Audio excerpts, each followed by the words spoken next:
오늘은 부활절입니다. 부활하신 주님의 은총이 여러분과 함께 하기를 주님의 이름으로 축복합니다. 예수님은 우리의 허물과 죄를 담당하기 위해서 십자가에서 온전히 자신을 희생의 제물로 드리셨습니다. 피와 물을 다 쏟은 예수님의 시신은 몇 차례 사망 확인 작업 후 요셉의 새 무덤에 안치되었습니다. 그러나 아버지 하나님은 사랑하는 아들을 무덤 속에 오래 두지 않으시고 부활의 생명을 주셔서 죽은 지 3일 만에 영광스러운 부활의 몸을 입게 하셨습니다. 예수님은 부활하셨습니다. 부활은 죽었던 것이 다시 살아나는 것을 의미합니다. 그러니 부활은 정말 좋은 것이죠. 완전히 죽은 줄 알았는데 다시 살아나다니 얼마나 좋습니까? 예를 들어 완전히 잃은 줄 알았던 물건을 다시 찾으면 얼마나 기쁩니까? 그런데 부활은 그런 정도의 기쁨이 아니죠. 부활은 어떤 좋은 물건과도 비교가 안 되는 육신의 생명을 다시 얻게 되는 것입니다. 그러니 그 기쁨은 이루 말할 수 없는 것이죠. 죽었던 생명이 본래대로 다시 살아나는 것이 이렇게 큰 기쁨이 된다면 성경에서 말씀하는 부활은 훨씬 더 좋은 것으로 살아나는 부활이지요. 그러니 그것은 그냥 되살아나는 것보다 훨씬 더 큰 기쁨일 것이 분명합니다. 이런 기쁨은 인류가 전혀 경험해 보지 못한 기쁨이지요. 죽은 나사로는 기적같이 다시 살아났지만 또다시 죽을 수밖에 없는 연약한 몸으로 살아났습니다. 나인성 과부의 아들 또한 죽은 자 가운데서 다시 살아났지만 여전히 다시 죽는 연약한 몸으로 살아났습니다. 오직 예수님만 썩지 않고 죽지 않는 영광의 몸으로 살아나셨습니다. 그러나 예수님의 제자들조차 예수님이 부활하신 사실을 곧이곧대로 받아들이질 못했습니다. 예수님이 승천하시고 오순절날 성령이 충만하게 임하였을 때 비로소 예수님의 제자들은 이 사실을 믿음으로 받아들이게 되었습니다. 그리고 마침내 예수 그리스도의 십자가와 부활에 대해서 목숨을 걸고 증언하는 증인들이 되었습니다.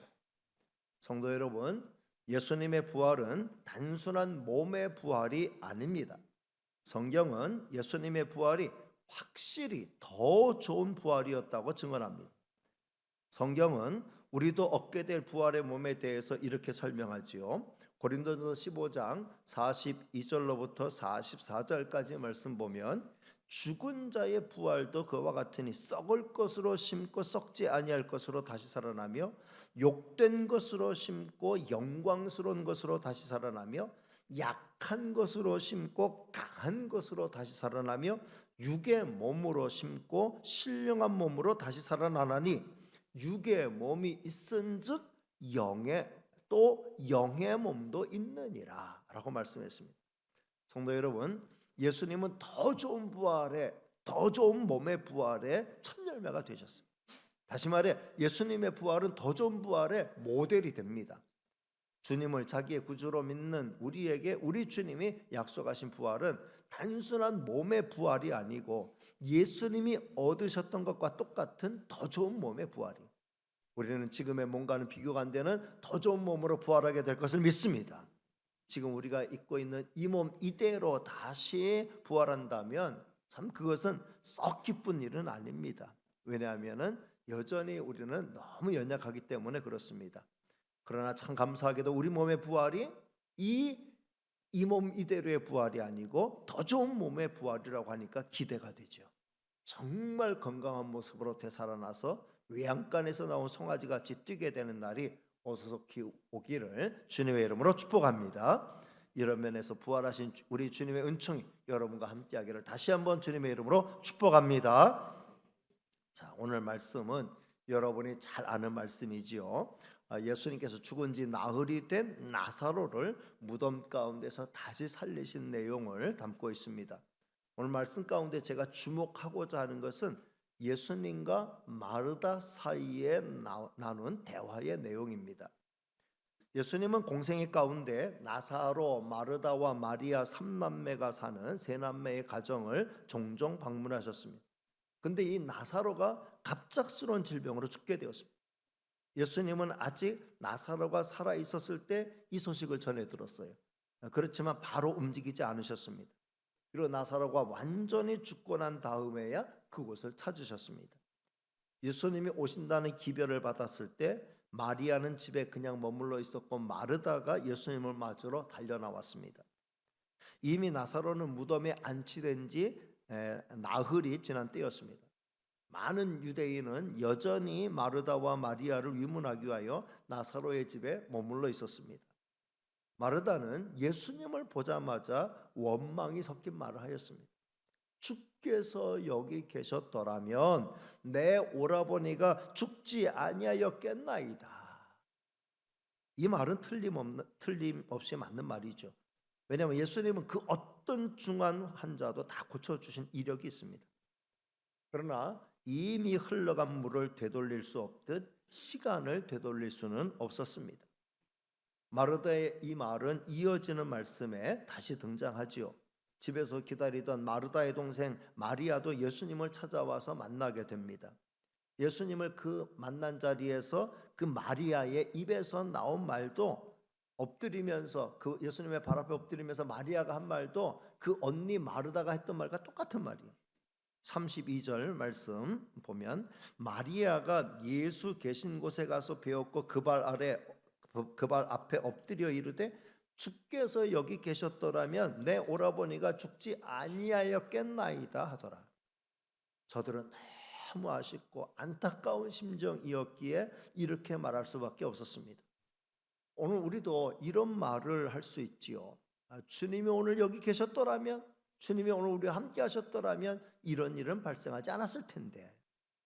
그러나 저들의 이런 푸념 섞인 말은 얼마 지나지 않아 기쁨과 감사와 찬송의 고백으로 바뀌게 되었습니다. 예수님이 저희를 찾아왔기 때문입니다. 마르다는 푸념 섞인 말은 뒤로 하고 대단히 믿음 있는 고백의 말을 이어하죠. 22절 말씀 같이 읽겠습니다. 시작. 그러나 나는 이제라도 주께서 무엇이든지 하나님께 구하시는 것을 하나님이 주실 줄을 아나이다. 마르다가 고백한 이제라도 주께서 무엇이든지 주실 줄 안다라고 하는 이 말의 믿음의 범위가 어디까지였는지는 정확히 알 수는 없어요. 그러나 문맥상 오라버니가 세상을 떠났지만 오라버니 나사로를 다시 살리시는 것까지 주님은 하실 수 있습니다라는 고백으로 볼 수 있습니다. 마르다는 모든 병과 심지어 죽은 자들까지 살리신 주님이 지금이라도 역사하시면 얼마든지 자기의 죽은 오라버니를 다시 살리실 줄을 믿었던 것이죠. 이런 믿음에 대해서 예수님은 분명한 대답을 주셨어요. 그 23절 말씀이죠.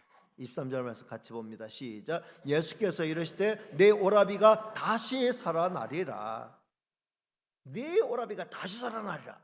그러면 마르다의 입에서 아멘 하고 화답할 말씀이잖아요. 그런데 오늘 마르다는 네 오라비가 다시 살아나리라 라는 이 말씀에 대해 약간의 실망감을 보였습니다.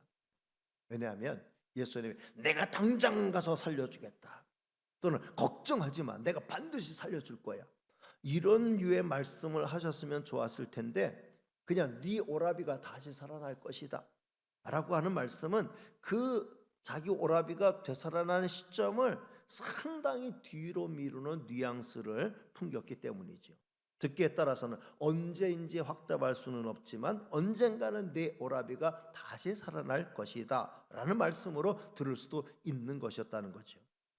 그래서 그런 것인지 이 예수님의 이 놀라운 선언에 대한 마르다의 반응이 영천찮아요.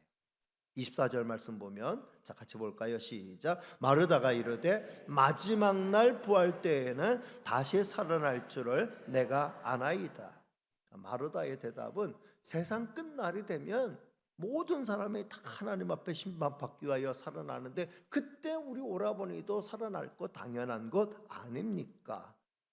그 정도의 부활의 상식은 저도 갖고 있습니다 라는 식의 대답으로 생각해 볼 수 있습니다. 마르다가 말한 부활신앙은 어떻게 보면 가장 기초적이고 가장 기본적인 부활신앙이라 할 수 있죠. 우리는 마지막 날 순식간에 호련히 다 무덤에서 일어나든지 아니면 우리가 살아있을 때 주님이 오신 다음에 산채로 공중으로 들림 받을 것입니다. 그때 이미 세상을 떠난 성도들은 다 썩지 않을 몸으로 부활할 것입니다. 성도 여러분, 우리는 절대로 무로 돌아가는, 무로 사라지는 존재가 아닙니다. 우리가 있었는데 죽고 난 다음에 다 없어지는 그 존재가 아니라는 거죠. 죽음은 무로 리셋이 되는 게 아니고 생명으로 리셋이 되는 거예요. 죽음은 생명으로 리셋이 되는 겁니다. 우리의 영혼은 그대로 살아서 주님 앞에 가게 될 것이고 흙으로 돌아간 육체도 썩지 않을 육체로 부활할 겁니다. 이렇게 봤을 때 마르다의 믿음은 훌륭한 믿음이었다고 볼 수 있어요. 우리도 이런 부활신앙을 굳게 가질 필요가 있습니다. 그런데 예수님은 마르다의 이 믿음의 고백에 대해 전혀 칭찬하지 않으시고 새로운 깨우침의 말씀을 주십니다. 그리고 마르다에게 그것에 대한 믿음을 요구하시죠. 이게 오늘 핵심 말씀이에요. 25절 26절 말씀입니다.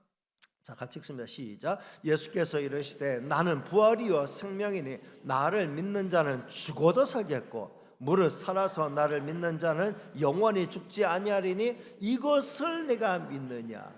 아멘. 예수님이 이 말씀을 하신 것은 마르다가 가지고 있던 전통적인 유대인의 부활신앙보다 차원이 다른 부활신앙을 알려주기 위함이었죠.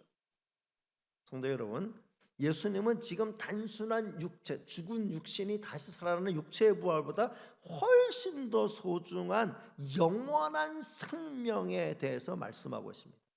서두에도 말씀드렸듯이 우리가 지금과 똑같은 육체로 다시 살아나는 것은 100번, 1000번 다시 살아난다 해도 특별한 의미가 있는 건 아니에요. 우리의 주님이 주시는 영생은 이런 육체의 단순한 부활보다 훨씬 더 뛰어난 의미를 담고 있지요. 성도 여러분, 성경이 말씀하는 영생이라고 할 때 이 영생의 핵심적인 개념이 뭡니까? 사도 요한은 이 요한복음을 기록하면서 이 생명을 얻게 하려고 이 요한복음을 기록하고 있다라고 말하고 있습니다. 요한복음 20장 31절 말씀을 볼까요? 시작. 오직 이것을 기록함은 너희로 예수께서 하나님의 아들 그리스도이심을 믿게 하려 함이요 또 너희로 믿고 그 이름을 힘입어 생명을 얻게 하려 함이라. 그러니까 이 사도 요한이 이 요한복음을 기록한 목적이 뭐냐면 예수님을 믿게 하려고 하는 거고 예수님이 하나님의 아들 그리스도이심을 믿게 하려는 것이고 그 예수님을 구주로 믿는 사람들에게 그 이름을 힘입어서 생명을 얻게 하려고, 영생을 얻게 하려고 이 말씀을 기록하는 것이다. 그러면 요한복음은 영생에 대해서 어떻게 설명합니까? 이미 여러 번 말씀드렸습니다만 요한복음 17장 3절 말씀 띄워드립니다. 시작. 영생은 곧 유일하신 참 하나님과 그가 보내신 자 예수 그리스도를 아는 것이니이다. 하나님을 알지 못하고 생명의 구주 예수 그리스도도 알지 못하고 100번 죽었다 깨어나도 그것은 영생이 될 수 없다는 거예요. 영생은 뭐냐? 유일하신 참 하나님을 제대로 알고 제대로 믿는 데서 시작이 되는 거죠. 그리고 우리를 구원하기 위해 이 땅에 오셔서 우리의 허물과 죄를 위해 십자가에서 희생의 제물이 되셨다가 부활하신 예수 그리스도를 알고 믿는 데서 완성이 되는 거예요. 참 하나님을 아는 데서 시작이 되고 그가 보내신 자 우리의 구주 예수 그리스도를 알고 믿는 데서 영생은 완성이 되는 것인 줄로 믿습니다. 이 믿음을 간직한 성도는 예수 그리스도의 보혈로 온전히 죄사함의 은혜를 받게 되고 영원한 생명을 얻게 되고 하나님의 자녀가 되죠. 육체의 죽음은 피할 수 없어요. 그러나 마지막 날 부활의 영광을 얻게 되지요. 더 중요한 건 아직 이 땅에서 살아있는 동안에도 우리 주님이 우리와 함께 하심으로 말미암아 영생의 축복을 누리게 되는 것이고 그 영혼이 죽음과 동시에 그 영혼은 주님의 품에 안기게 되는 거죠. 예수님이 마르다에게 하신 말씀처럼 나는 부활이요 생명이니 나를 믿는 자는 죽어도 산다. 그리고 살아서 나를 믿는 자는 영원히 죽지 아니한다라는 말씀이 그대로 그에게 성취가 되는 겁니다. 예수님은 마르다에게 이 진리를 깨우치면서 이것을 내가 믿느냐라고 직설법적으로 물으셨어요. 여기에는 머뭇거리는 대답이 있어서는 안 되는 거죠. 성도 여러분, 특별히 주님은 마르다에게 던지신 이 질문을 오늘 저와 여러분에게 그대로 질문하신다라고 생각하시길 바랍니다. 내가 이것을 믿느냐? 우리 주님이 저와 여러분에게 물으시는 거예요. 이 질문에 대해서 여러분 뭐라고 대답하시겠습니까? 여러분은 믿습니까? 아멘이죠. 얼마든지 우리는 아멘할 수 있는 말씀입니다.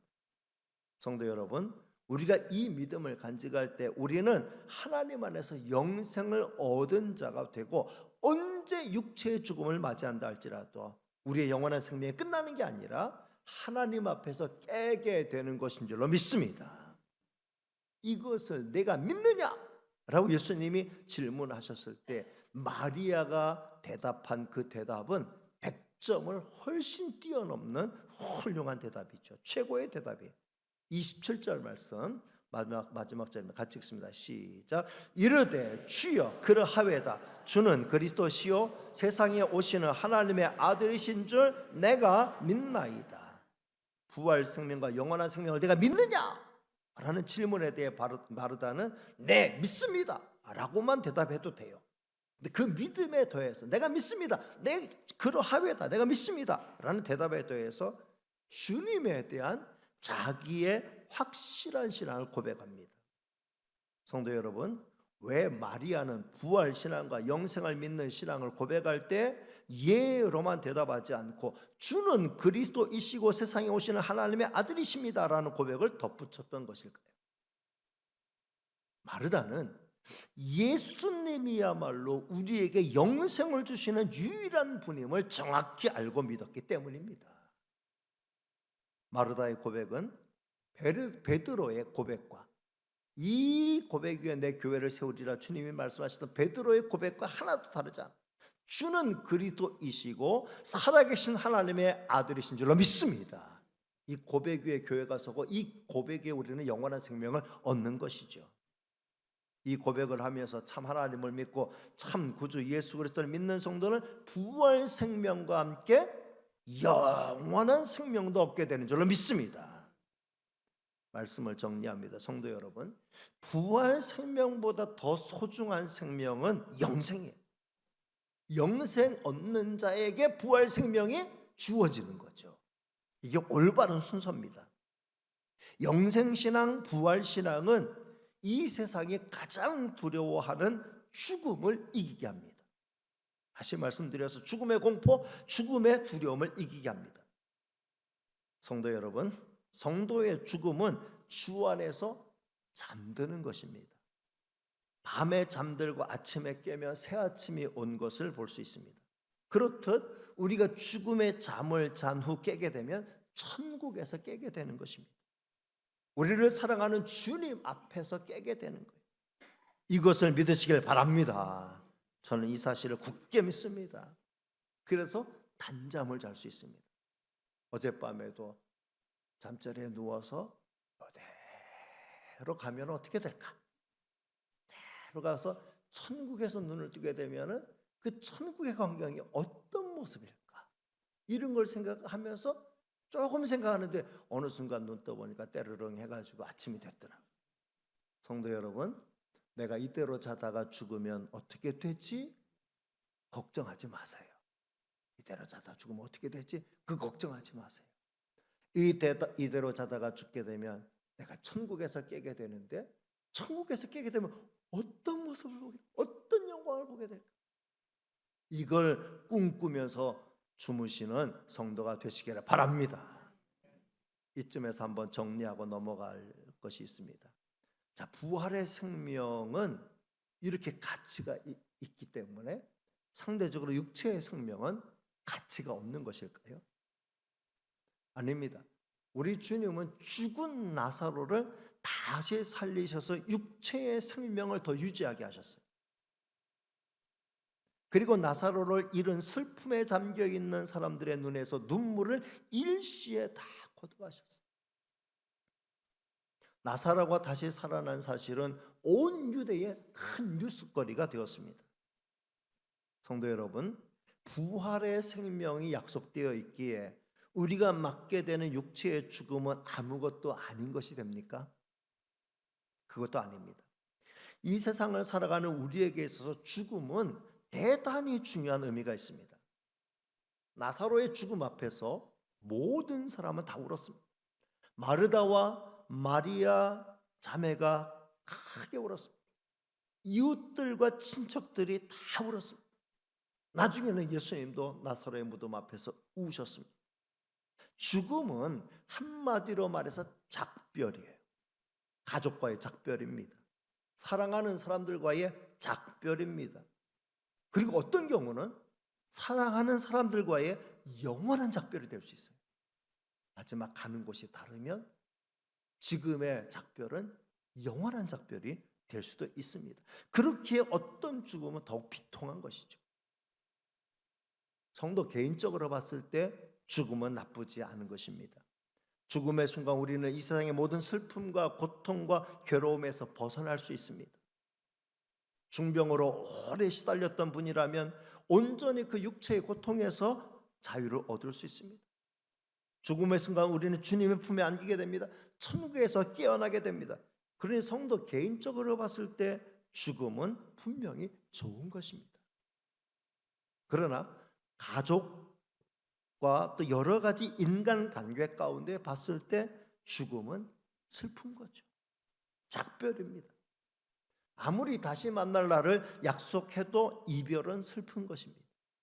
특별히 사랑하는 사람이라면 더더욱 작별은 힘든 거죠. 매일 보고 싶은데 볼 수 없어요. 전화통화도 할 수 없어요. 영상통화 더더욱 할 수 없습니다. 꿈에서 만나기를 바라지만 꿈은 야속에서 만날만 하면 헤어져요. 만날만 하면 꿈에서 깨요. 따라서 죽음은 죽은 자의 고통이 아니고 남은 자의 고통이에요. 성도 여러분, 육체의 생명은 소중합니다. 그러니 잘 관리해야 합니다. 우리가 육체의 생명을 가진 이유는 생명을 주셔서 살게 하시는 하나님의 뜻을 따라 사는 거죠. 무엇보다 육체의 생명이 있는 동안 주 예수 그리스도를 알고 믿어서 영원한 생명을 얻어야 합니다. 성도 여러분, 우리가 영생 얻을 기회는 미안하지만 육체의 생명이 있을 동안으로 제한되어 있습니다. 그러니까 아직 육체의 생명이 있는 자가 이 땅에서 최우선으로 해야 할 일은 참 하나님을 알고 예수 그리스도를 알아서 영생의 길을 찾는 것입니다. 그리고 남은 생을 하나님이 살게 하신 목적을 따라서 사명을 감당하면서 살아가는 거죠. 모든 생명에는 사명이 있습니다. 한자로 생명에는 명령, 명자가 들어있지요. 생명에 대한 그 한자는 다양하게 풀이할 수 있어요. 살생, 목숨명으로도 이렇게 이해할 수도 있지만 저는 여러 의미 가운데 이 생명을 사명을 위해서 살아라, 사명을 위해서 살아라 라고는 신앙적인 의미로, 신학적인 의미로 이해합니다. 그러나 성도 여러분, 육체의 생명보다 더 소중한 것이 있다는 것을 절대로 잊지 마시기를 바랍니다. 그것은 영원한 생명이에요. 우리는 하나님의 감추어진 참된 생명, 영생을 얻은 자들인 줄 믿습니다. 이 사실을 가슴 깊이 간직하고 육체의 생과 사에 얽매이지 않는 생을 사시기를 바랍니다. 그리고 영원한 생명보다 더 소중한 것이 있다는 걸 절대로 잊지 마시길 바랍니다. 그것은 우리의 생명의 주인이 되시는 예수 그리스도이십니다. 예수 그리스도와 함께하는 인생은 육체의 생명이 마치는 날까지 이 땅에서도 승리할 수 있고요, 육체의 생명이 마치는 날에는 우리의 영혼이 주의 품에 안기게 되고요, 마지막 날 영광 중에 주님이 재림하신 날 우리는 부활의 몸을 얻게 될 때에 예수님이 묻은 것을 깨뜨리시고 승리로 부활하시면서 얻으신 그 몸의 부활을 우리가 똑같이 얻게 될 줄로 믿습니다. 저는 오늘 말씀을 통해서 다음 세 가지를 우리의 진실한 믿음의 고백으로 마음속에 확실하게 담아가기를 바랍니다. 첫째, 예수 그리스도는 나의 영원한 생명의 구주입니다. 따라합니다. 예수 그리스도는 나의 영원한 생명의 구주입니다. 여러분, 어떤 죽음도 이 관계를 끊을 수 없어요. 영원한 생명의 구주이기 때문에, 영원한 생명의 구주이기 때문에 주님과 우리와의 관계는 영원한 관계인 줄로 믿습니다. 주님이 영원하시고 영원한 주님이 나의 주님으로서 영원히 나의 주님이 되신다면, 나는 영원히 주님의 종으로서, 주님의 제자로서, 하나님의 자녀로서 영원히 주님과 함께하는 것인 줄로 믿습니다. 예수님은 우리에게 영원한 생명을 주고 영원한 생명의 주인이십니다. 두 번째, 나는 이미 영원한 생명을 가진 하나님의 자녀입니다. 이 사실을 믿으시길 바랍니다. 따라하면, 나는 이미 영원한 생명을 가진 하나님의 자녀입니다. 영생 가진 하나님의 자녀죠. 왜냐하면 참 하나님을 우리는 알고 믿습니다. 그리고 그가 보내신 자 예수 그리스도를 나의 구주로 알고 믿는 자들인 줄로 믿습니다. 영생은 참 하나님을 알고 그가 보내신 자 예수 그리스도를 알고 믿는 것이라고 했을 때, 우리는 이미 이 믿음을 갖고 있기 때문에 영생을 선물로 받았고 하나님의 자녀됨의 은총까지 얻게 된 것인 줄로 믿습니다. 이 세상의 그 어떤 곳에도 나를 하나님의 자녀 삼아주신 그 하나님의 사랑의 품에서 우리를 빼앗아갈 권세가 없는 줄로 믿습니다. 사망조차도, 사탄도 마귀도 우리를 하나님의 사랑의 품에서 빼앗아갈 수 없는 줄로 믿습니다. 이런 확실한 구원을 받았고 하나님의 자녀로서 지금부터 영원까지 그 관계는 이어지는 것이다. 그러니 저와 여러분에는 영원한 생명이 있는 줄로 믿습니다.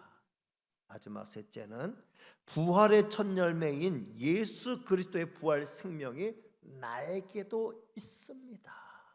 여러분, 이 믿음을 확실히 간직하시기를 바랍니다. 따라합니다. 부활의 첫 열매인 예수 그리스도의 부활 생명이 나에게도 있습니다. 그럼 내가 만들어낸 게 아니에요.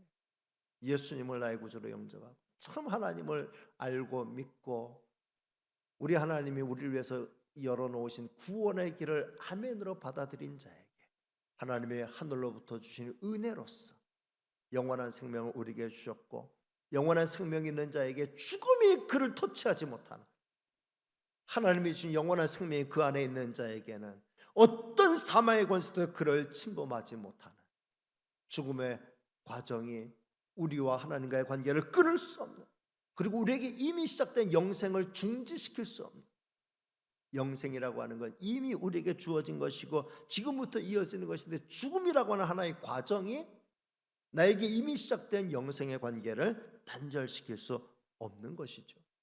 그리고 우리 주님이 영광 중에 재림하시는 날, 또는 내가 아직 살아있을 동안에 주님이 영광 중에 재림하신다면 우리는 영광의 몸을 입게 되고 썩지 않을 몸, 존귀한 몸, 더 좋은 몸의 부활을 통해서 공중에서 주님을 영접하게 되는 줄로 믿습니다. 우리 주님이 보여주었던 부활하셨을 때의 그 모습 그대로 우리도 영광의 몸을 입게 될 것을 말씀해 주셨습니다. 우리의 질문은, 야, 부활의 몸을 입게 되면은 어떤 몸일까? 어떤 몸으로 다시 태어나게 되는 걸까? 그때 내 모습은 어떤 모습일까? 어떤 방식으로 되살아나게 되는 것일까? 이런 것에 대한 질문보다 우리가 가져야 될 질문은, 내가 정말 영원한 생명을 얻게 되면, 내가 정말 영광의 몸으로 다시 부활해서 정말 썩지 않는 존귀한 몸을 입게 된다고 하면 내가 그 몸으로 무엇을 해야 할 것인가? 내가 어떤 몸으로 어떤 영광을 얻게 될 것인가를 생각하는 것보다, 내가 그 영광의 몸을 얻게 되었을 때, 부활의 몸을 얻게 되었을 때, 영의 몸을 얻게 되었을 때 내가 그 몸으로 무엇을 하며 영원히 살아야 될 것인가, 그걸 생각해야죠. 창조의 목적대로 하나님의 영광을 위하여 살게 될 것이고, 만물을 다스리는 만물의 영장으로서의 역할을 제대로 감당하게 될 줄로 믿습니다. 왕같은 제사장으로서의 역할, 천하 만물을 다스리는 그 왕으로서의 역할을 감당하게 하실 줄로 믿습니다. 저는 어떨 때는 우리가 다 왕 되면은 이 사회 왕잔칠 텐데 어떻게 될까? 제가 생각이 좁았어요. 왜냐하면 우주를 생각해, 지구만 생각하면 그렇지만 우주를 생각해 보면 정말 무궁무진한 세상이, 하나님 만드신 세상이 무궁무진하게 펼쳐져 있다는 거죠. 우리가 얻을 영광과 우리가 누릴 영생은 정말 상상할 수 없는, 거기서 우리는 하나님의 뜻을 따라서 찬미의 영광 올려드리면서 주님 주신 사명 얼마든지 열심히 잘 감당하게 될 줄로 믿습니다. 하루도 지루하고 무의미한 날은 없도록 그렇게 우리가 영원한 생명을 살게 될 줄로 믿습니다. 성도 여러분, 영생신앙, 부활신앙은 죽음을 극복하는 신앙입니다. 사탄은 죽음을 최고의 무기로 인류를 공격해 왔습니다. 그러나 2000년 교회 역사는 영생신앙과 부활신앙으로 사탄의 공격을 능히 무찔러 왔습니다. 지금도 마찬가지예요. 우리 이미 영생 얻었고 부활의 생명도 얻었습니다. 이 믿음으로 끝까지 승리하는 저와 여러분들이 다 되시기를 주님의 이름으로 축복합니다. 기도하겠습니다. 은혜로우시고 사랑 많으신 하나님 감사합니다. 오늘도 저희를 사랑해 주시고 부활의 아침에 하나님 전에 올라와 마음 중심 정성다한 예배로 하나님께 영광 올려드리게 하여 주시니 감사합니다. 정말 우리에게 이미 부활의 생명 주셨고 영원한 생명 주셨고 하나님의 자녀됨의 권세까지 허락하여 주셨으니 감사합니다. 정말 죽음을 두려워하지 않고 아버지 하나님이여 이 땅에서 끝까지 주님이 주신 생명 있는 동안에 사명 감당하며 살다가 주의 품에 안기는 우리가 되게 하여 주옵소서. 모든 말씀 예수님의 이름으로 기도하옵나이다. 아멘.